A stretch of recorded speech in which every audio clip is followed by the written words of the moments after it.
Donc, sans plus attendre, je passe la parole donc au premier intervenant, Jean-Marc Ménard, qui donc va nous parler de la transition vers une agriculture durable. Changer, c'est possible, mais ensemble. Jean-Marc Ménard, à vous la parole. Merci, merci de m'avoir invité. Le titre résume le contenu de ma présentation. La transition, c'est possible, mais ensemble, c'est-à-dire des collectifs d'agriculteurs, des collectifs beaucoup plus larges aussi, comme on va le voir. Je vais traiter ce sujet en deux parties. D'abord, essayer d'analyser les difficultés de la transition en prenant un exemple, parce qu'il n'est pas possible de traiter la totalité dans le temps imparti, l'exemple de la réduction des pesticides, et derrière donc du plan Ecophyto. Puis, dans une deuxième partie, on verra les chemins de la transition et l'indispensable mobilisation simultanée et organisée des acteurs de l'agriculture et de l'alimentation. Dans les difficultés de la transition, il y a un large accord sur la nécessité de réduire l'usage des pesticides pour des raisons de santé, le défi de la santé qui est essentiel, le défi de l'environnement, biodiversité, pollution des eaux et des sols. Et le plan Ecophyto a cette ambition, et malgré le plan Ecophyto et toutes les bonnes volontés, toutes les compétences qui s'investissent dedans, le NODU, c'est-à-dire l'utilisation de produits phytosanitaires au niveau français, reste très élevé avec des variations de plus ou moins 10%, plutôt à la hausse d'une dizaine de pourcents par rapport à 2009-2011, donc il y a une dizaine d'années. C'est les variations ramenées à 3 ans. Pourtant, pour réduire l'usage des pesticides, on a de nombreuses solutions. En grande culture, par exemple, je ne prendrai que cet exemple-là dans le courant de mon exposé, sauf exception.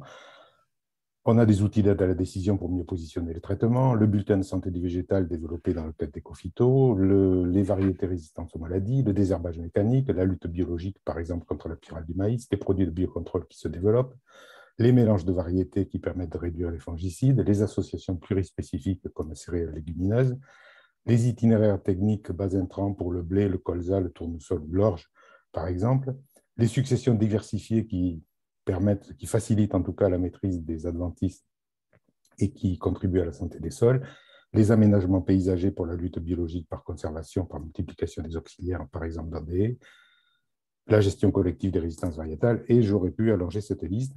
Tout ça, c'est des choses qui marchent, qui ont été validées non seulement dans des expérimentations data paysage, mais aussi par des agriculteurs qui les utilisent. Simplement, ces agriculteurs restent globalement minoritaires, en tout cas en nombre insuffisant pour faire baisser efficacement les pesticides. Alors, je vais regrouper en 3 catégories qui me serviront tout à l'heure. D'abord, outil d'aide à la décision, bulletin de santé du végétal, ça permet de mieux positionner les traitements, donc d'accroître leur efficience, de ne pas traiter quand il n'y a pas besoin. Le désherbage mécanique ou la lutte biologique, on va substituer d'autres intrants aux pesticides, et puis tout un tas de solutions, un grand nombre. C'est cette liste-là qu'on aurait pu le plus allonger, qui consiste à reconcevoir les modes de production, c'est-à-dire réduire les bioagresseurs en combinant le changement de plusieurs techniques qui permettent non pas de les détruire quand ils sont là, mais souvent d'anticiper pour qu'ils ne se développent pas, pour que les populations soient plus faibles. Alors pourquoi, malgré toutes ces solutions, l'usage des pesticides ne baisse-t-il pas? Pour 2 grandes raisons. La première, c'est parce que l'évolution historique des systèmes de culture accroît les risques de maladies, de parasites et d'adventices. Depuis plus de 50 ans, on a une augmentation régulière, avec quelques à-coups, mais globalement, sur des moyennes décennales, c'est très net, du blé, du maïs, du colza, et une diminution de la plupart des autres espèces. On a des rotations de plus en plus courtes, des paysages peu diversifiés, et on a une réduction du travail du sol qui contribue à accroître les herbicides, puisque sans labour, par exemple, il y a plus de 25% d'herbicides en plus dans les statistiques agricoles. Alors, cette augmentation, je ne vais pas illustrer le tout, je vais juste illustrer les rotations courtes. L'augmentation des surfaces en blé, maïs et colza, je ne l'illustre pas, mais ça va se traduire sur les rotations courtes.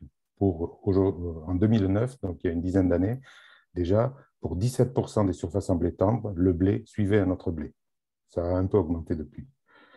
Les rotations courtes, comme par exemple colza-blé, qui est plus courte que colza-Bléorge et qui tend à s'y substituer. Et pourtant, colza-Bléorge, c'est déjà une rotation où le colza revient trop souvent par rapport aux adventices et aux parasites. Vous voyez ici en rouge l'augmentation de la fréquence des rotations colza-blé entre les années 80 et les années 2010, toujours d'après des statistiques du ministère de l'Agriculture. Avec des conséquences sur l'usage des pesticides, on va le voir sur la diapo suivante, mais aussi sur les performances agronomiques, puisqu'il est bien démontré que les rotations courtes contribuent au plafonnement des rendements de céréales et de colza auxquels on assiste aujourd'hui. Alors, une petite illustration toujours à partir de statistiques agricoles. Là, on est dans le bassin de la Seine, donc plus au nord par rapport à vous. Chaque point représente une petite région du bassin de la Seine sur les différents graphiques. Et tous les graphiques sont représentés de la même manière. En abscisse, le pourcentage de colza dans le bassin de la Seine, dans la petite région du bassin de la Seine, et en ordonnée, le nombre de traitements, le total, tout pesticide, le nombre de traitements herbicides ou le nombre de traitements insecticides réalisés sur chaque hectare de colza dans cette petite région. Vous voyez qu'on a des relations qui sont ascendantes, aussi bien pour tout pesticide qu'herbicide et insecticide, ce qui veut dire que plus il y a de colza dans la petite région, plus chaque hectare de colza est traité. Donc, qu'est-ce qu'il y a derrière? Pour les herbicides, c'est un effet rotation. Beaucoup de colza dans la petite région, c'est des rotations courtes. Pour les insecticides, c'est un effet extension spatiale. Plus il y a à manger pour les insectes qui se nourrissent de colza, plus ils se multiplient. C'est une illustration, c'est des choses qui sont peut-être plus compliquées à montrer, mais qui existent pour toutes les espèces. Donc, le résultat, c'est que malgré les progrès des outils d'aide à la décision, malgré un début de diffusion des solutions alternatives, on tend plutôt à une compensation qui est liée à ces effets de raccourcissement des rotations. Et les pesticides restent les pivots des systèmes de culture dominants. Il y a une autre raison qui est complémentaire, qui s'articule avec celle-là, c'est que la diffusion des solutions alternatives bute sur les stratégies et sur l'organisation des acteurs. Pas seulement des agriculteurs, mais des acteurs de l'amont, de l'aval et du conseil. C'est ça que je vais essayer d'illustrer tout de suite. Alors là, vous avez une série de faits qu'on a rencontrés dans différentes études et qui auraient pu là aussi être allongés, qui n'est là que pour illustrer les difficultés de diffusion, de développement d'un certain nombre de solutions. Les mélanges de variétés de blé, par exemple, ça marche, ça permet de réduire les traitements fongicides de manière significative, mais ça ne se développe pas. La raison principale étant la préférence de beaucoup de meuniers pour des lots de variétés pures et donc l'encouragement par les coopératives à faire des variétés pures plutôt que des mélanges pour satisfaire leurs clients meuniers. Les associations d'espèces, par exemple céréales légumineuses, comme les céréales et les légumineuses vont aller dans des débouchés différents, il faut trier et le tri n'est pas du tout organisé. Donc celui qui fait une association d'espèces, soit il la donne à manger à ses animaux, cela ça marche, soit il veut la vendre et il n'arrive pas à la vendre parce que le tri n'est pas organisé. Les conduites de blé bas intrants butent sur la réticence des collecteurs vis-à-vis d'une réduction des volumes. La réduction des volumes n'est pas considérable. L'impact sur la marge est nul ou très très faible, mais voilà, les collecteurs ne sont pas trop fanats de ce genre de technique. Les variétés de pommes de terre résistantes au mildiou, et j'aurais pu prendre d'autres exemples de variétés résistantes, c'est peu promu parce que ça nécessiterait un changement des procédés de transformation. Les variétés résistantes au mildiou n'ont pas exactement les mêmes qualités technologiques que les variétés qui sont aujourd'hui cultivées pour faire des frites ou des chips, par exemple. L'organisation de paysages pour favoriser les auxiliaires, la gestion de la durabilité des résistances qui doivent se déployer au niveau du territoire. Personne ne considère avoir la légitimité pour organiser les méthodes de lutte au niveau du territoire. Résultat, personne ne les organise, alors que ça nécessiterait des coordinations. L'allongement des rotations, enfin, que je développerai dans la suite de mon exposé, bute sur la difficulté du développement de filières pour les espèces de diversification.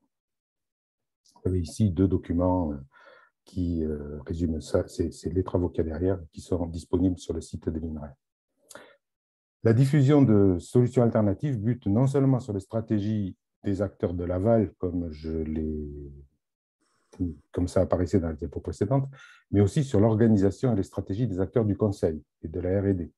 Vous avez ici réparti selon les 3 catégories de solutions que j'ai présentées tout à l'heure, en rouge l'efficience, en bleu la substitution et en vert la reconception, le pourcentage d'articles dans 4 revues techniques nationales et 4 principales de grande culture, traitant de la réduction des pesticides, le pourcentage d'articles traitant de la réduction des pesticides selon les voies de réduction mises en avant.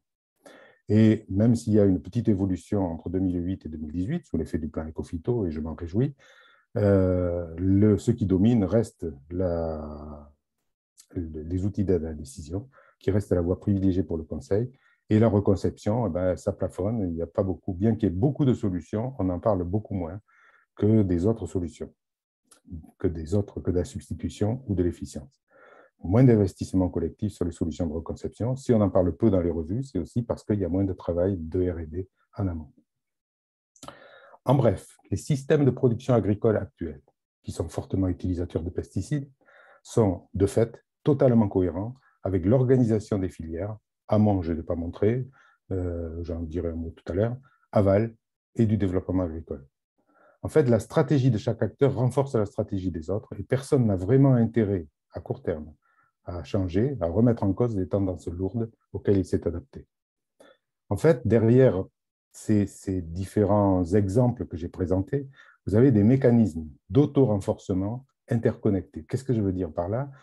C'est que le fait de ne pas bouger, de ne pas changer, de ne pas passer à d'autres manières de cultiver, c'est tout un tas de mécanismes qui se renforcent les uns les autres et qui sont interconnectés. Je prends un exemple pour les freins au développement des espèces de diversification. Elles ont des petites surfaces, par définition, puisqu'on pourrait s'en servir pour diversifier. Donc, elles sont peu sélectionnées. Les sélectionneurs, ils sélectionnent avant tout les espèces qui correspondent à des gros marchés, même si un certain nombre sélectionnent un peu des espèces mineures. Ça entraîne des coûts de logistique et de transaction plus élevés par quintal de produits. Les références agronomiques sont plus rares. Le résultat, c'est que la rentabilité est diminuée et donc plutôt une tendance à moins de surface. À l'opposé, le blé, le maïs, le colza occupent de grandes surfaces. Il y a un progrès génétique très actif, des innovations en protection des plantes, des innovations en technologie de transformation, des références agronomiques nombreuses et la compétitivité de ces espèces est confortée par rapport aux autres espèces. Vous voyez que c'est tout un tas de freins qui relèvent d'acteurs différents et qui sont interconnectés. C'est ce qu'on appelle un verrouillage socio-technique, parce qu'il est d'ordre socio-économique et également technique, qui freine les alternatives aux pesticides. Alors, ce processus de verrouillage, il n'a pas été inventé en agriculture, hein, il est connu depuis une trentaine d'années dans des tas d'autres secteurs. C'est plus généralement quand une technologie A est adoptée de façon durable, ici les pesticides, par la plupart des acteurs d'un système, même si apparaît une technologie B plus efficace ou jugée souhaitable par la société. Le verrouillage, il est systémique. Il ne faut pas chercher un bouc émissaire au verrouillage. Tous les acteurs sont solidairement responsables. Il n'y a pas de coupable. Tout le monde joue son jeu. Tout le monde joue sa carte de manière efficace et en relation avec ses objectifs économiques et sociaux.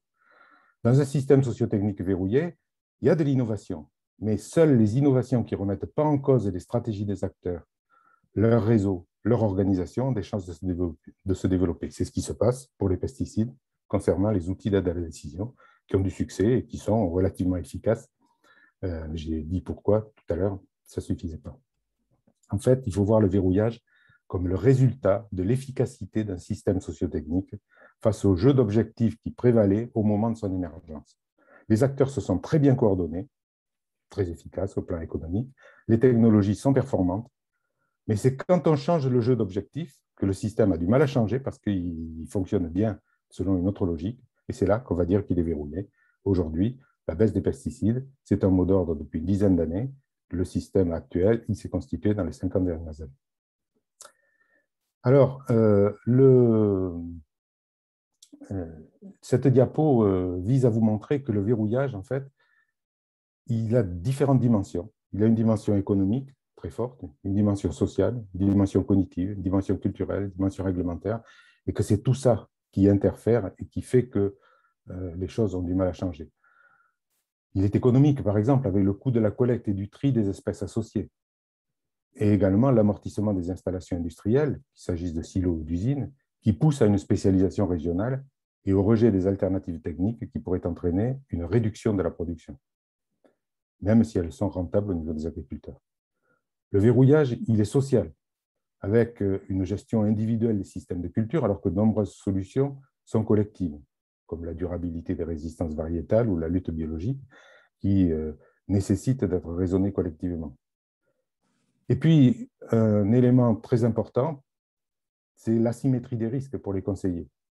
Un conseiller qui dit à un agriculteur de ne pas traiter, alors qu'il pense qu'il y a une petite chance que ça soit nécessaire, prend beaucoup plus de risques qu'un conseiller qui dit à un agriculteur de traiter, alors que ça risque de ne pas être nécessaire. Parce que l'agriculteur, s'il ne traite pas, il verra se développer la maladie ou les mauvaises herbes et il pourra le reprocher à son conseiller. Donc, cette asymétrie des risques, elle joue sur le comportement même des conseillers, de leur aveu même. Il est cognitif, avec la familiarité des solutions simples, un problème, un intrant, qui s'est installé et qui n'incite pas à s'approprier les méthodes agronomiques préventives qui sont vécues comme plus complexes et plus hasardeuses. D'autre part, il y a une perte de compétences d'une partie des agriculteurs sur les solutions traditionnelles, comme les rotations ou les semis différés, qui étaient pratiquées il y a 50 ans. Et les rotations qui le sont encore, mais elles sont quand même de plus en plus courtes. Le verrouillage, il est culturel, avec le prestige du rendement élevé, plus que de l'économie d'intrants, ou l'image du beau champ, qui est vert et homogène, pas forcément un champ hétérogène ou un champ qui jaunit, même si ça a des vertus pour la réduction des pesticides et des doses d'azote, ça, c'est pas souhaité, ou l'image du beau fruit, sans défaut sur l'épiderme. Puis les réglementaires, il n'y a pas si longtemps, j'aurais pu vous dire qu'il y a un aspect du verrouillage réglementaire qui consiste au fait que les pouvoirs publics n'autorisent pas la vente de variétés en mélange. Ça s'est débloqué pour les céréales il n'y a pas longtemps, donc c'est très bien. Mais il y a des tas d'autres exemples, comme par exemple la normalisation des fruits en fonction de leur aspect extérieur. Je ne sais pas faire des catégories extra en fruits sans pesticides. Est-ce que je peux Je vous en prie. intervenir ici? Je vous en prie, Pardon, M. Fragnoul. Jean-Marc Ménard. Donc, Jean-Marc Fragnoul, bonjour à tous. Alors, j'ai un privilège, c'est que j'ai pu discuter avec Jean-Marc Ménard sur son intervention et qu'elle a déjà évolué sur les remarques que je vais faire. Rapidement, rassurez-vous. Mon propos est surtout de se fonder sur l'économie qui est bien sûr d'intrants. Et on en a discuté assez longuement parce que par rapport à cette analyse et l'analyse des freins, c'est un élément qui est déterminant. Alors, sur la possibilité de prise de risque, il y a une clé qu'on voit systématiquement dans les groupes GI2E, c'est si la clé de la décision appartient à l'agriculteur, la plupart du temps, il va plus loin dans la prise de risque que peut le faire un conseil externe. Et donc, l'analyse du risque permet d'avancer plus vite dans un groupe collectif et sur la prise de risque. Mais mon propos est surtout de dire que l'élément déterminant dans la prise de risque, c'est l'économie, la plupart du temps, pour l'agriculteur. Alors, ça a été évoqué par Jean-Marc Ménard. Les analyses économiques sont faites, mais entre la connaissance de ces possibles et la possibilité de faire, il y a souvent un pas significatif. L'organisation, la méthodologie de transfert est un élément important.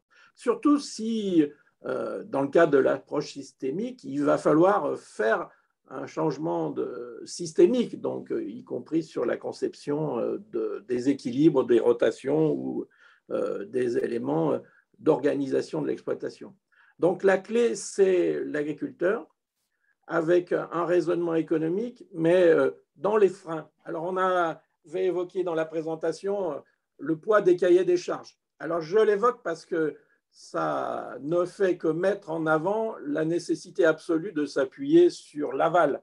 Alors, il y a autour de la table aujourd'hui des représentants de la coopération et je crois du négoce.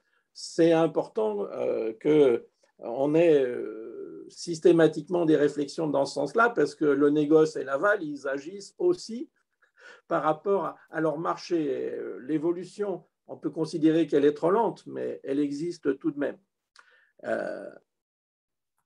Il y a deux éléments. Alors, ce n'est pas une critique, mais c'est une analyse. Hein. C'est que les remarques de Jean-Marc Ménard, autrefois on disait « d'où parlez-vous ?»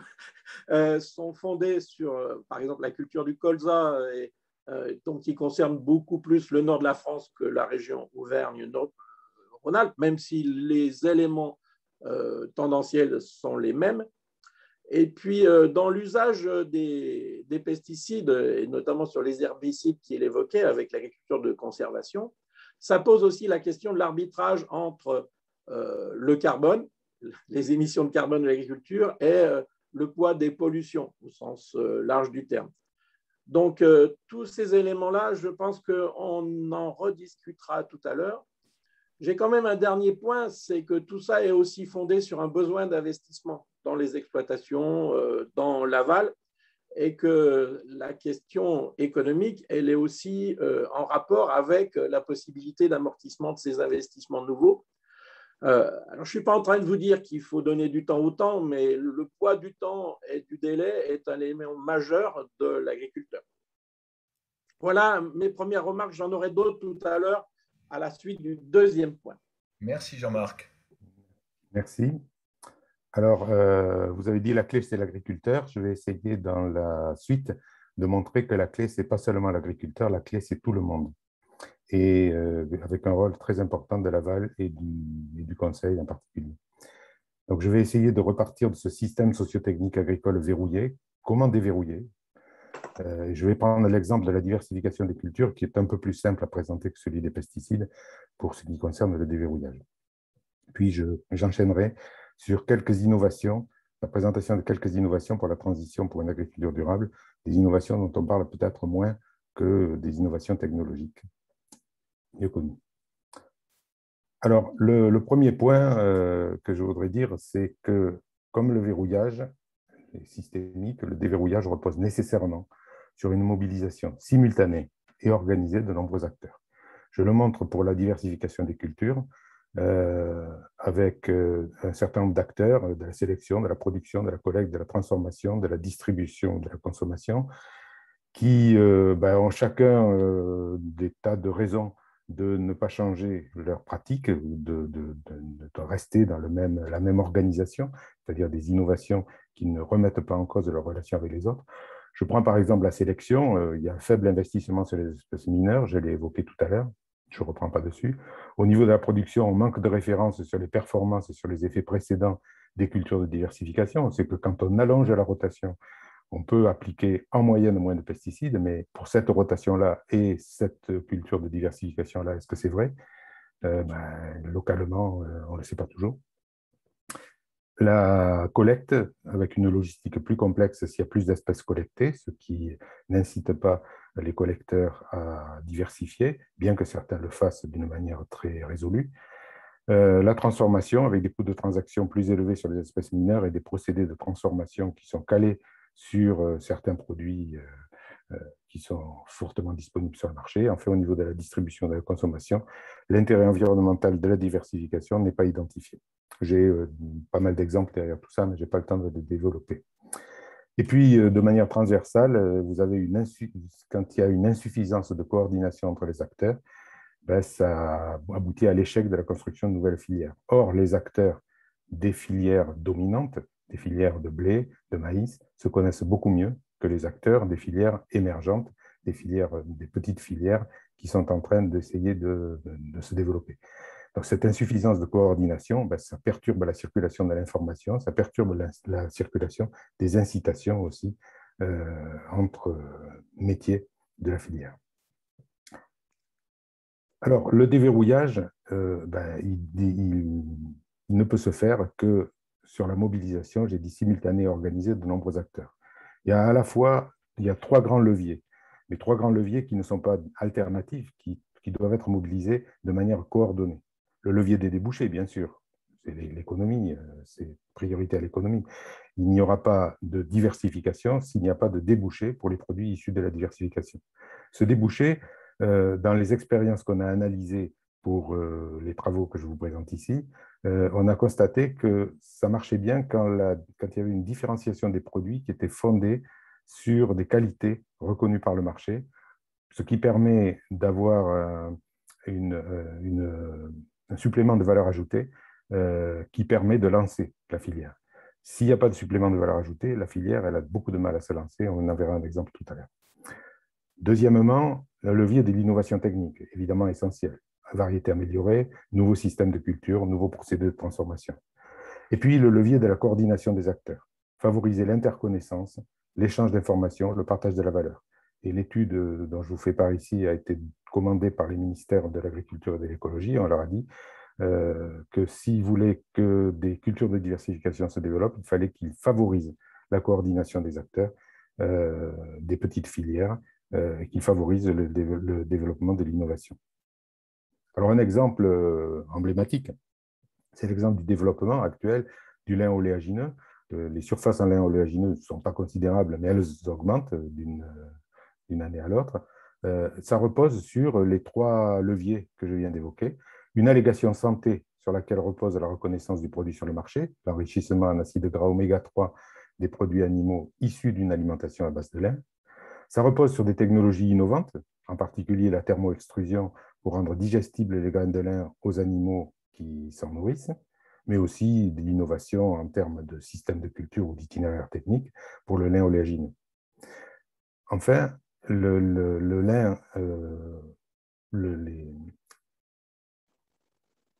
l'enrichissement en acides gras oméga 3 est reconnu par une marque, Bleu Blanc Cœur, adossée à une association d'acteurs de la filière, association d'acteurs incluant fabricants d'aliments du bétail, à l'origine de la dynamique, producteurs de lin, collecteurs, éleveurs, distributeurs, professionnels de santé, qui se coordonnent et qui permettent en fait de débloquer, quand il y a un problème entre 2 acteurs ou des difficultés pour l'un d'entre eux, de débloquer la situation. Et tout ça, ça donne un supplément de valeur ajoutée lié à Bleu Blanc Cœur, à l'enrichissement en acides gras oméga 3, qui est réparti entre les acteurs de la filière grâce à cette association d'acteurs qui négocient. Alors, il y a d'autres exemples, mais celui-là me paraît particulièrement important, intéressant à réfléchir. Alors, quelles innovations pour aller vers une agriculture durable? On parle beaucoup des innovations liées au numérique. On a raison, parce qu'il y a des potentialités. C'est quelque chose qui va changer l'agriculture. Des potentialités réelles, les capteurs pour mieux caractériser l'état des cultures ou des animaux, les bibliothèques interactives de solutions qu'on va trouver sur Internet. Mais bon, il faut voir aussi le revers de la médaille, avec des charges de structure qui explosent dans certains cas à cause du coût du matériel, et puis le risque de perte d'autonomie, c'est-à-dire de capacité d'adaptation des agriculteurs. Bref, ça ne résoudra pas tout. Et je voudrais insister, pour terminer, sur l'importance, souvent sous-estimée, des innovations en organisation collective, innovations qui vont être essentielles par rapport à ce processus de déverrouillage et par rapport à ce processus d'action collective au niveau des territoires. Alors, j'ai quelques exemples qui montrent des choses complémentaires les uns des autres. Le premier exemple, c'est des innovations au niveau du territoire. L'exemple, c'est la gestion des risques des méligettes du colza en fonction de la structure du paysage. Alors, excusez-moi pour le colza, mais effectivement, mon labo est basé dans le nord de la France et je travaille plutôt sur ce type d'espèces. Les méligettes sont favorisées par la proximité des bois et des prairies permanentes. C'est quelque chose qui est relativement connu.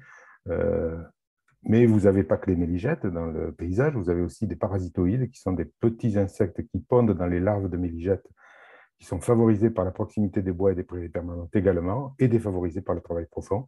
Et vous avez là une carte de l'ancienne région Haute-Normandie avec l'Eure et la Seine-Maritime, qui montre en jaune les zones de risque d'infestation de méligettes et en bleu les chances de développement de parasitoïdes permettant de lutter contre les méligettes. On va superposer les 2 cartes. Donc la jaune, voilà, la bleue. On voit que certes, il y a certaines zones où la régulation naturelle n'est pas suffisante, mais elles sont minoritaires. Et une forte proportion, donc en bleu, où les parasitoïdes sont suffisamment présents pour maîtriser les méligettes. Mais aujourd'hui, ces parasitoïdes sont assez peu utilisés parce que l'efficacité de la lutte contre les parasites une année donnée suppose que les voisins d'un agriculteur se coordonnent avec lui pour ne pas traiter l'année donnée, mais aussi qu'ils se soient coordonnés l'année précédente pour que les parasitoïdes n'aient pas été tués par les insecticides de l'année précédente. Donc vous avez là une coordination dans l'espace et dans le temps qui est quelque chose d'essentiel, mais qui, d'après les expériences qui ont été menées et les modèles qui ont été réalisés, aurait de bonnes chances de marcher sous réserve de coordination. Deuxième exemple, c'est l'organisation de la concertation pour ouvrir le champ des possibles. Et là, j'ai pris un exemple qui vient des Deux-Sèvres, qui a été conduit par l'Institut technique de l'abeille, un travail sur la création d'un territoire conciliant des enjeux de production agricole et les besoins des abeilles mellifères. Donc, ils ont travaillé avec un jeu, modélisation d'accompagnement et jeu de rôle, jeu sérieux, comme on dit aujourd'hui, qui est destiné non pas à déterminer des solutions, mais à sensibiliser chacun aux problèmes des autres et à imaginer collectivement des solutions qui ensuite doivent être mises en œuvre. La durée du jeu est de 2-3 heures, qui représente 2 années, et là, il a été joué à 5 joueurs, 3 agriculteurs, 2 apiculteurs. Les agriculteurs, il y a un certain nombre de choix à faire sur leur territoire, les apiculteurs également des choix techniques, je ne les détaille pas. Chacun à son tour prend des décisions. Les décisions prises sont collectées dans un modèle qui a été construit ensemble et donc dont le fonctionnement est validé par tous. Et le modèle fournit des rendements, des productions de miel. Et ensuite, une fois que les 2 heures de jeu sont faites, il y a un débriefing qui permet de tirer les enseignements collectifs de ce qui a été fait. Et il se passe beaucoup de choses dans ces ateliers. Vous voyez ici une photo d'un apiculteur négociant un itinéraire technique adapté aux abeilles avec un agriculteur, une apicultrice chez une céréalière proposant son service de pollinisation, un apiculteur qui prépare la rencontre avec des agriculteurs en lisant des fiches techniques sur les cultures intermédiaires mellifères pour essayer de proposer à son voisin de faire plutôt ces espèces-là, ou les céréaliers qui se coordonnent entre eux, qui se retrouvent dans la plaine. Dans des dynamiques comme ça, chacun apprend des autres et tous apprennent ensemble pour progresser collectivement. Troisième exemple, cette fois, c'est le lien entre agriculture et alimentation que je voudrais souligner avec une coopérative du Sud-Ouest développant les légumineuses, donc la coopérative Calisol. Cette coopérative avait un marché pour des blés à haute teneur en protéines et n'a pas voulu développer ce marché en rajoutant de l'engrais azoté, mais plutôt à explorer d'autres voies, et en particulier l'association avec des légumineuses. Ils ont expérimenté un certain nombre d'associations, ils ont choisi l'association lentilles-blé qui leur apparaissait avoir un certain nombre de vertus, le but étant d'augmenter la teneur en protéines du blé tout en respectant l'environnement. Donc une première innovation agronomique, qui n'est viable qu'accompagnée de tout un tas d'autres innovations. Une innovation de service, accompagnement des agriculteurs pour la culture d'association. Ça ne se fait pas tout à fait comme une culture pure. Innovation organisationnelle essentielle, l'intégration d'un trieur optique de grande qualité dans la chaîne de collecte-stockage. Il ne s'agit pas qu'on retrouve de la lentille dans le blé et du blé dans la lentille. Une innovation alimentaire, les techniques locales, les lentilles locales proposées comme alternative aux protéines animales. Vous avez une illustration du sachet de lentilles de Calisol, mais aussi un steak de lentilles qui vient d'une autre source. Hein, ce n'est pas Calisol qui a fait ça. Et juste pour indiquer les voies qui sont poursuivies de manière générale. Et puis, dernier point, une innovation technologique, c'est-à-dire qui est la mise au point d'un outil pour la comptabilité analytique des exploitations tenant compte des résultats pluriannuels. En effet, l'un des problèmes de l'insertion des légumineuses dans les systèmes de culture, c'est que les légumineuses sont évaluées sur leurs résultats de l'année, alors qu'elles ont un grand intérêt pour les cultures suivantes. Il faut les évaluer sur la rotation. Et là, les centres de comptabilité jouent un rôle négatif par leur comptabilité annuelle. Ce n'est pas eux qui l'ont choisi, hein, c'est la comptabilité liée à la fiscalité. À la fiscalité, merci, je cherchais le mot. Et donc, voilà, ils font comme ça. Et là, pour favoriser un conseil efficace, Calisol a développé avec les centres de comptabilité une autre manière de faire. Enfin, mon dernier exemple, c'est des innovations qui concernent les pouvoirs publics. Et l'idée étant de faire émerger de nouveaux critères de performance. Ici, grâce à des mesures agro-environnementales, mais avec d'autres outils qu'il est possible d'utiliser. C'est l'exemple de la MAE Prairie Fleurie, au concours des Prairies Fleuries. Donc là, vous ne direz pas qu'il n'y en a pas dans votre région, puisque je sais bien qu'il y en a. Le critère de performance qui a été proposé dans le cadre de la MAE, c'est la présence de 4 plantes à fleurs sur une liste de 26, permettant de qualifier différents habitats herbagés. Ce n'est pas des fleurs rares, c'est des fleurs qui indiquent le fait, dont la présence indique le fait que la prairie est favorable à des espèces protégées, en l'occurrence des orchidées ou le tétralyre, donc un oiseau protégé.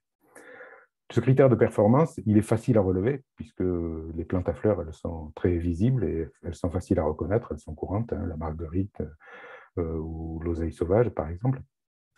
Et depuis 2000, donc ça a commencé en 2007, et depuis 2010, cette dynamique a été jumelée avec le concours des prairies fleuries, dont vous avez certainement entendu parler, qui est un prix d'excellence à la fois agricole et écologique, qui a popularisé le critère de performance. Donc on a un indicateur facilement observable par les éleveurs, qui est une source d'apprentissage. Si je n'ai pas 3 espèces, si je n'ai pas 4 espèces, ben, qu'est-ce que je fais pour avoir la 4e? Si j'en ai 10, qu'est-ce que je fais pour les garder? Source d'apprentissage et source de construction d'un point de vue partagé sur la prairie, puisque vous pensez bien que tout ça, ça intéresse les apiculteurs, ça intéresse les clients des fromages fermiers qui sont faits sur ces prairies, etc. Bref, la création d'un nouveau critère de performance qui permet d'enrichir la réflexion, et ça ne peut être que collectif. Alors, il y a eu une enquête qui a été faite par une collègue sur la MAE Prairie Fleurie dans le parc naturel régional des Bauges. Avant, vous voyez quelques citations, et après, des citations beaucoup plus positives. Ça permet de beaucoup mieux valoriser l'action environnementale. Alors, je vais terminer par 2 diapos de conclusion. Est-ce que je peux passer mon deuxième champ de complément, mais dans ce cadre-là… Jean-Marc, oui, il reste 3 diapositives pour l'autre. Jean-Marc, je te propose de le laisser finir avant que tu interviennes. Entendu. Merci Jean-Marc. 2.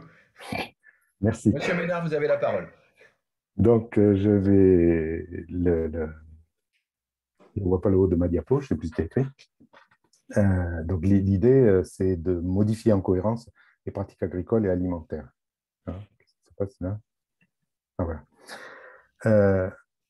Pour modifier les pratiques agricoles, on a vu qu'il fallait surmonter des verrouillages. Des verrouillages, il y en a d'autres, hein, ceux que j'ai cités sur les pesticides ou sur la diversification des cultures ne sont pas les seuls. Vous en avez autour de la disparition progressive de la polyculture et l'élevage, vous avez un verrouillage aussi, et puis on pourrait en citer d'autres. Les verrouillages, en fait, ils sont liés aux réussites du passé. Je mets réussite entre guillemets parce que c'est des réussites par rapport aux objectifs de l'époque, par rapport aux objectifs qu'on a aujourd'hui. On peut considérer que ce n'est pas ça qu'il fallait faire, mais c'est un peu facile. Donc, il y a eu des réussites par le passé et il faut surmonter les verrouillages. Et nos enfants, petits-enfants surmonteront les verrouillages liés à nos réussites. Le déverrouillage, il suppose de repenser en fait l'action collective. Le verrouillage est systémique, le déverrouillage doit être systémique. Et l'évolution des pratiques dépend de nombreux acteurs. Ce que je disais tout à l'heure, la clé n'est pas seulement l'agriculteur. Les acteurs de l'amont, de l'aval, du conseil, des territoires, les pouvoirs publics sont engagés et la recherche. Je n'ai pas cité d'exemple de verrouillage incluant la recherche, mais si vous voulez, on pourra en citer aussi. Les pratiques agricoles sont étroitement liées aux pratiques alimentaires. On l'a vu pour l'épitherme des fruits et la filière bleu blanc cœur. En fait, il s'agit d'agir à la fois au niveau de la parcelle, là l'agriculteur est le principal acteur, du paysage, là c'est forcément collectif, de la filière, c'est encore plus collectif, ou du système alimentaire, agir au niveau du territoire, vous l'avez dit en introduction, pour réduire les coûts, les pollutions, la consommation de ressources. En fait, pour moi, c'est ça l'agroécologie. L'agroécologie, c'est rechercher la marge par d'autres voies que l'intensification par les intrants, ce qu'on fait couramment depuis 50 ans, même un peu avant. L'agroécologie, ça implique de nouveaux champs de savoir. De savoir sur la biodiversité, de savoir sur le bouclage des cycles, mais surtout de nouvelles manières de travailler. C'est ça que j'ai essayé de montrer. Développer des approches systémiques, les séduisantes simplifications qui ont cours aujourd'hui, qui restent dominantes. Un problème, un intrant. J'ai un problème de maladie, hop, le fongicide. J'ai un problème de mauvaise herbe, hop, un herbicide. C'est plus d'actualité. Il faut revoir les choses. Et il faut surtout, pour pouvoir les revoir, décloisonner l'innovation. Ça a été dit en introduction. Reconnecter l'agriculture et l'alimentation, reconnecter la production à l'environnement, reconnecter l'action collective et l'action publique. Et puis tout ça, ça ne pourra se faire sans un effort très important de formation, formation des futurs agriculteurs, formation des futurs acteurs du changement des différentes parties du système agricole, c'est-à-dire aussi bien les filières que les territoires. Et c'est ça qui est au cœur de la transition agroécologique. Je vous remercie de votre attention. Et je cède la parole à M. Franier. Oui, alors j'avais deux éléments essentiels sur la manière de lever tous les verrouillages et de développer l'agroécologie. On ne peut qu'être d'accord. Alors, j'avais a priori un souci sur le terme de verrouillage, mais c'est par rapport à l'intentionnalité ou pas. En droit, c'est la différence entre un délit et un crime, c'est l'intentionnalité. Alors, je n'ai pas la naïveté de penser que personne ne cherche à verrouiller les évolutions, mais la plupart du temps, il y a une bonne volonté et une écoute, et à partir du moment où on démontre que l'impact économique, il n'est pas négatif et il est positif dans de nombreux cas, il y a forcément une capacité à rentrer dans le système. Au terme qui a été donné par Jean-Marc Ménard, c'est celui de l'innovation en organisation. C'est un des éléments qui est important.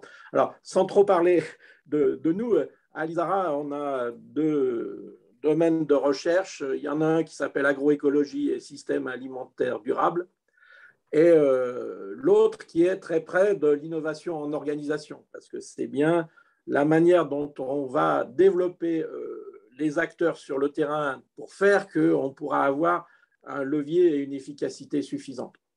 Alors, j'aurais deux points dans ce cadre-là. C'est celui de la formation. Alors, ça a été évoqué en dernier point par Jean-Marc Ménard, mais je voudrais témoigner qu'il y a quelques années, et j'étais immergé dans la réflexion via la PCA, mais c'était celui de la manière dont on allait enseigner aux futurs acteurs la possibilité. Alors à l'époque, on ne parlait pas forcément d'agroécologie, mais on peut le dire.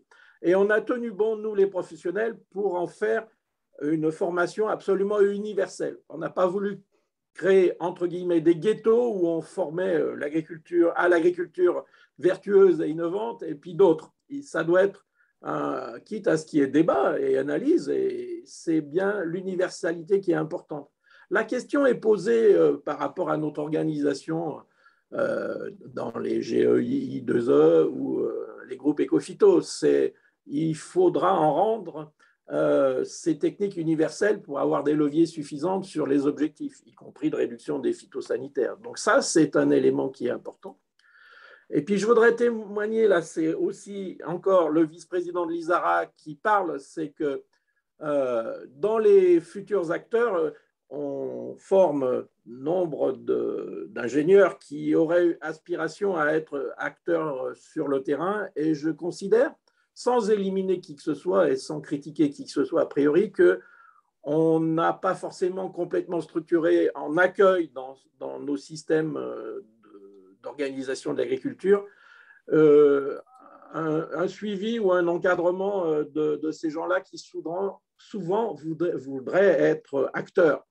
Alors moi, je pense qu'il faut aller jusqu'à l'incubateur, donc ça fait partie des projets, mais ça sera, mais il y en a déjà, mais en faisant davantage un véritable levier pour booster l'agroécologie. Puis mon dernier point, pour être court, c'est celui de l'organisation du conseil. Alors Jean-Marc Ménard nous a dit qu'il y avait souvent trop de séparation entre l'aval et l'amont.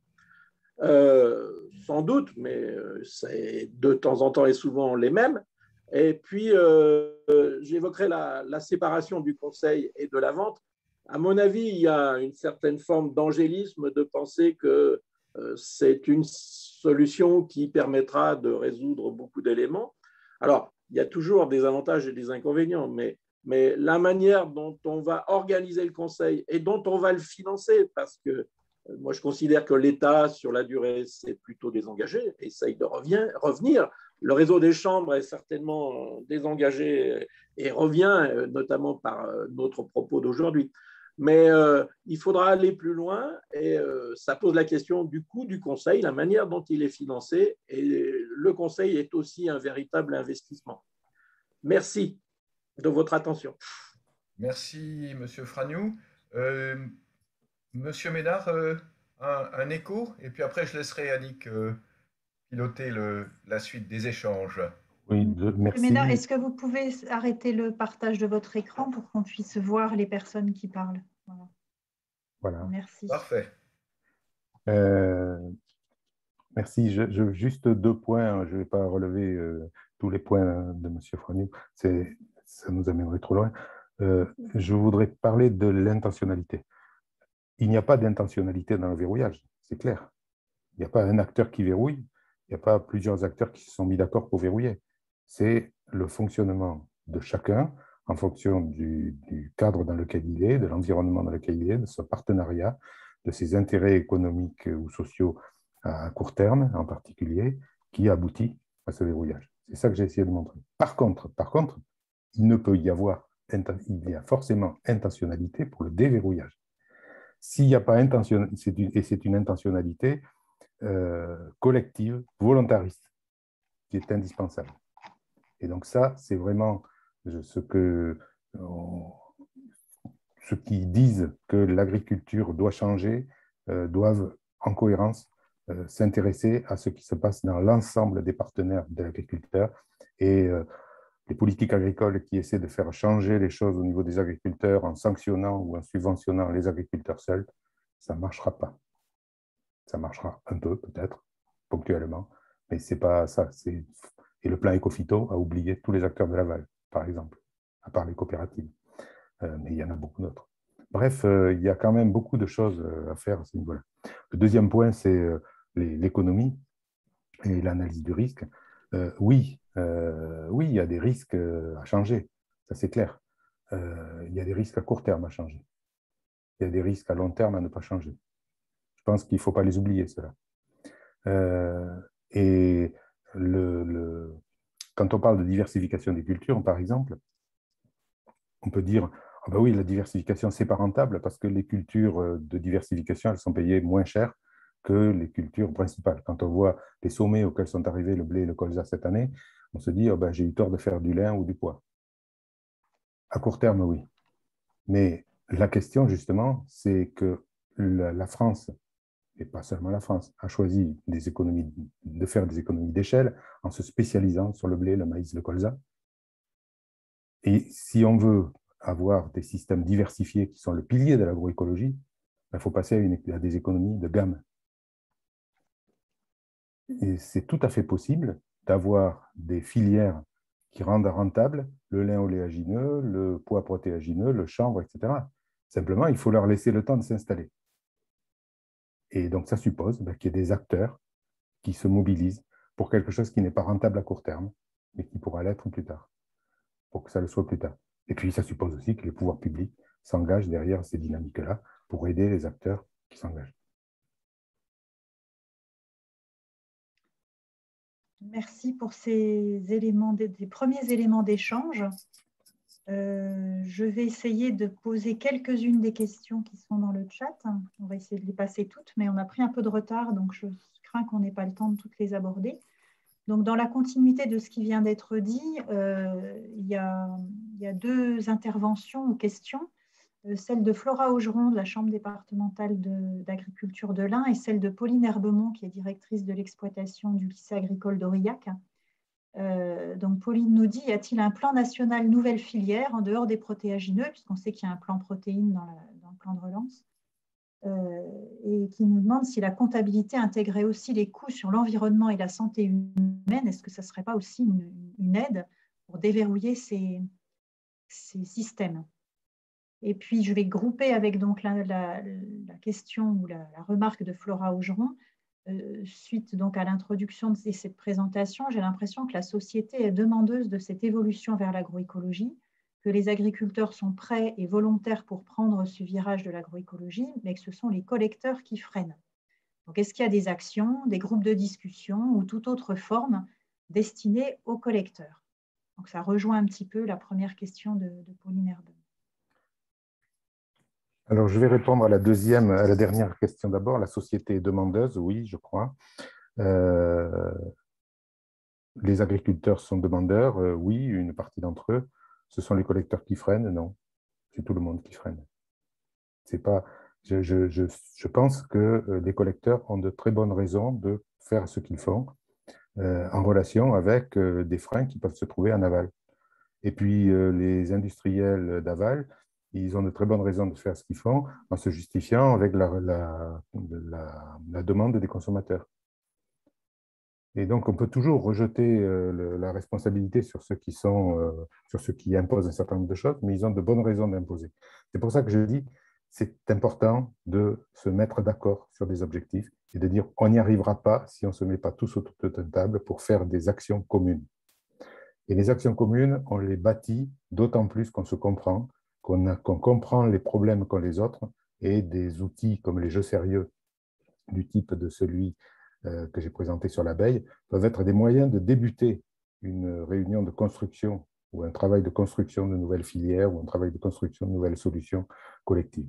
Donc voilà, ce ne sont pas les collecteurs qui freinent particulièrement. Les collecteurs, ils ont évidemment une participation au verrouillage, mais les agriculteurs aussi, par exemple, etc. Les semenciers, et on pourrait citer tous les acteurs de la filière. Après, le plan, est-ce qu'il existe un plan nouvelle filière? Je trouve que depuis qu'on a commencé à parler de ces questions-là, les choses ont un peu bougé parce que les légumineuses, il y a eu vraiment une mobilisation sur les légumineuses. Alors après, je ne suis pas sûr que la manière dont est organisée la mobilisation sur les légumineuses soit aussi efficace qu'elle pourrait l'être vu les sommes investies. Mais ça, on verra. Mais en tout cas, ça existe. Et ça, c'est très, très bien. Pour les autres filières, je ne connais pas de mobilisation, je ne connais pas de plan collectif, et c'est dommage. Est-ce que introduire la comptabilité, dans la comptabilité, le coût de la santé ou le coût de l'environnement, oui, bien sûr, ça pourrait jouer. Mais ça, là, je me garderai bien de répondre plus loin, parce que je ne suis pas économiste et que je pense que ça influe pas mal sur des mécanismes économiques assez complexes, et y compris, il faudrait gérer la compétitivité internationale et la compatibilité avec les accords au niveau européen. Donc, je pense que c'est un peu plus compliqué, hélas. Sur ce point, si je peux rajouter un élément vu de l'agriculteur, mais il y a le coût de l'ensemble de ce que nous achetons et il n'intègre pas du tout dans le prix les éléments environnementaux. Il y a un exemple qui est souvent pris, dans les matériaux de construction ne sont intégrés que l'extraction, la préparation et l'acheminement, la logistique, mais jamais l'impact environnemental sur le fait de creuser des trous et de faire des carrières. Donc, c'est un élément qui est systématiquement absent. Alors, il y a des tentatives de le raccrocher, l'obligation du bilan social, l'obligation de l'impact environnemental par le bilan carbone, ça va se développer. Ça sera un des éléments de choix importants. Mais l'impact sur le prix, il est quand même également dans un système qui est très concurrentiel. Ce n'est pas parce que je suis vertueux dans ma production que si je n'arrive pas à segmenter significativement, je serai rémunéré de mes efforts. Donc, c'est ça qu'il faut faire retraduire. Et même si les gens qui sont autour de cette table virtuelle sont prêts à payer davantage, la concurrence, et notamment avec l'importation, pèse aussi dans les choix des champs du possible et ceux du souhaitable, comme on dit. Mais c'est un élément qui progresse plus lentement, mais qui progresse. Donc moi, je témoigne d'un véritable progrès dans le bon sens, mais peut-être trop lentement, y compris dans mon analyse.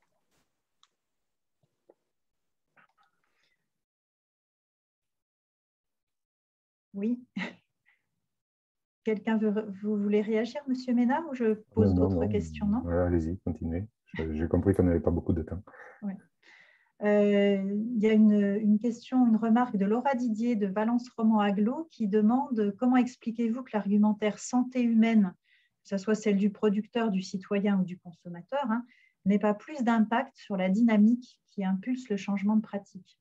Au-delà de l'aspect nutritionnel, puisque celui-là, il est relativement intégré maintenant, mais les autres, beaucoup moins. Je ne l'explique pas, sinon par la politique de l'autruche. Je suis effectivement consterné par le fait que tout ce qu'on sait sur les effets des pesticides sur la santé des utilisateurs ne soit pas mis en avant par les premiers utilisateurs, les premières victimes, qui sont les agriculteurs.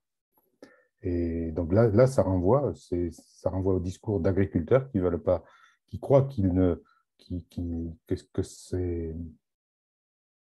vont pas scier la branche sur laquelle ils sont assis.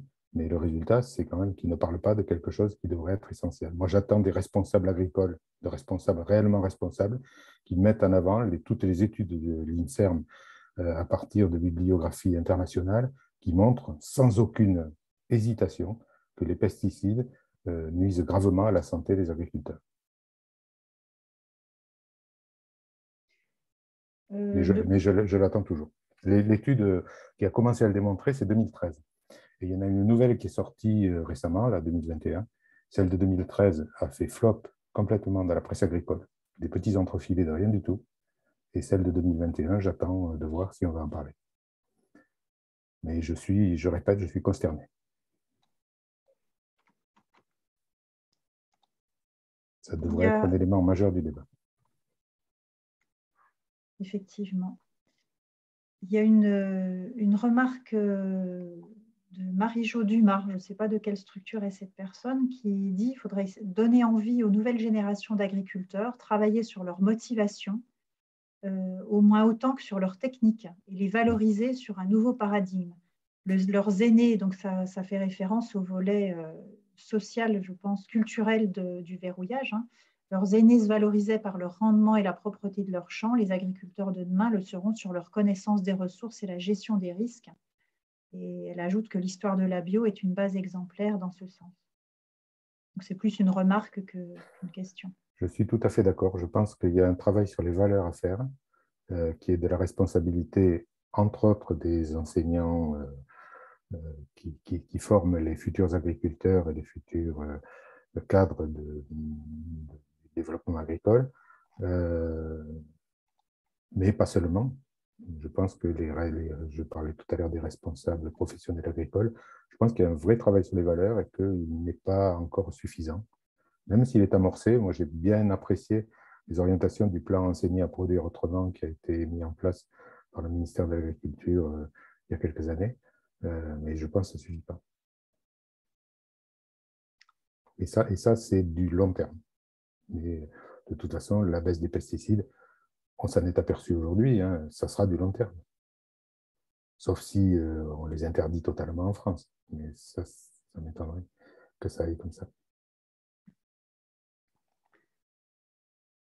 Donc, je suggère, compte tenu du retard que nous avons pris, que nous passions à l'intervention suivante, même si effectivement, il reste quelques questions et également des remarques que vous pouvez lire tout un chacun dans le chat, notamment celle d'Yves François qui nous propose d'ailleurs un lien vers une vidéo, vers un film. Donc, chaque participant peut copier ce lien avant que nous quittions la réunion pour pouvoir regarder le film ultérieurement. Voilà, je vous remercie, Monsieur Jean-Marc Ménard, ainsi